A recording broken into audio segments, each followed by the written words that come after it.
ఎటువంటి కించిత్ బాధ లేదు అంటే మాకు అవకాశం రావడానికి మేము ఇంకా కష్టపడి పనిచేయాల్సిందన్నమాట అని ఎంతో పాజిటివ్గా మాట్లాడారండి. కాబట్టి అలాంటి పాజిటివ్నెస్ చాలా రేర్గా ఉంటుందండి.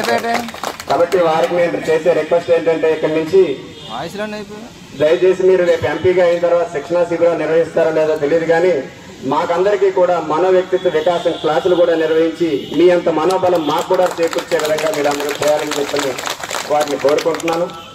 ఈ రోజున మరి రాష్ట్రంలో పరిస్థితులు మనం అన్నా కూడా చూస్తూ ఉన్నాం.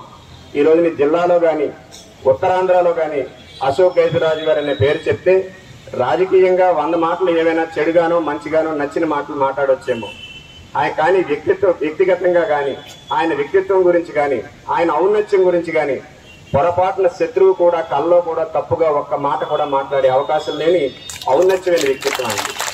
అలాంటిది ఆయన్ని కూడా మరి ఉత్తరాంధ్రలో మాన్సాస్ ట్రస్ట్ ద్వారా ఎన్నో మంచి కార్యక్రమాలు విద్యాలయాలు వైద్యాలయాలు నిర్వహిస్తూ ఉంటే ఆ విషయాల్లో ఎన్ని ఇబ్బందులు పెట్టారో మనం 5 సంవత్సరాల్లో మనం చూసాం. అలాగే మనం కూడా చాలా విన్నాం.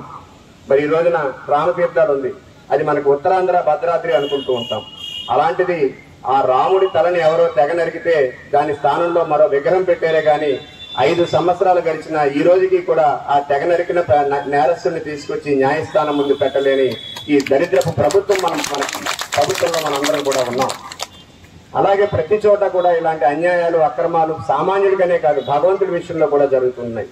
అయితే వీటన్నిటికీ ఒక పరిష్కార మార్గం రేపు రాబోయే మే 13వ తారీఖు. వీటన్నిటినీ కూడా దృష్టిలో పెట్టుకొని మనందరం కూడా సమిష్టిగా పనిచేయాలి, కష్టపడి పనిచేయాలి, మరింత బాగా పనిచేయాలని నేను కోరుకుంటున్నాను. రాత్రి నేను శ్రీనివాస్ గారితో మాట్లాడుతూ ఉన్నప్పుడు సుమారుగా ఎంతమంది వస్తారండి అంటే నేను ఏదో ఒక అంకె చెప్పాను. అయ్యో అంతమంది కష్టం అండి, మనకి పర్మిషన్ కష్టం, మీరు ఇంకా తగ్గించండి అన్నారు. ఇంకా తగ్గించి ఎక్కువ మంది రావద్దు అని చెప్తేనే మీరు ఎంతమంది అయ్యారు. ఈ రోజున మనం ఇక్కడ జాయిన్ చేసే వాళ్ళలో కూడా కొంతమంది ఇంపార్టెంట్ అయిన మనుషుల పేర్లు మాత్రమే ఇక్కడ చెప్తాం, కొంతమందిని మర్చిపోవచ్చు, కొంతమందిని చెప్పలేకపోవచ్చు. కానీ గ్రామంలో మళ్ళీ మనం ఎన్నికల సభలు పెట్టేటప్పుడు ప్రతి ఒక్కరికి కూడా తగిన గౌరవం ఇచ్చి జాయిన్ చేసుకుంటాం. ఈ కార్యక్రమంలో ఎక్కడైనా ఎవరి పేరైనా మర్చిపోయినా ఏదైనా చిన్న పొరపాటు జరిగినా మీరందరూ కూడా పెద్ద మనసుతో మమ్మల్ని మన్నించమని మీ అందరినీ కూడా నేను కోరుకుంటూ సెలవు తీసుకుంటున్నాను. బూడి సీతన్నాయుడు కెంగువ, పోతురాజు సంతోష్ కుమార్ కొనుకు హరి గజపతి నగరం,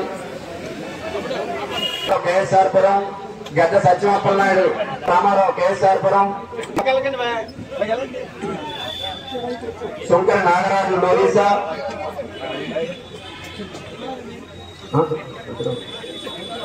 బూడి శంకర్రావు పిఎస్ఆర్పురం, పావాడ నీలకంఠం లోలీసా, బూడి కృష్ణవేణి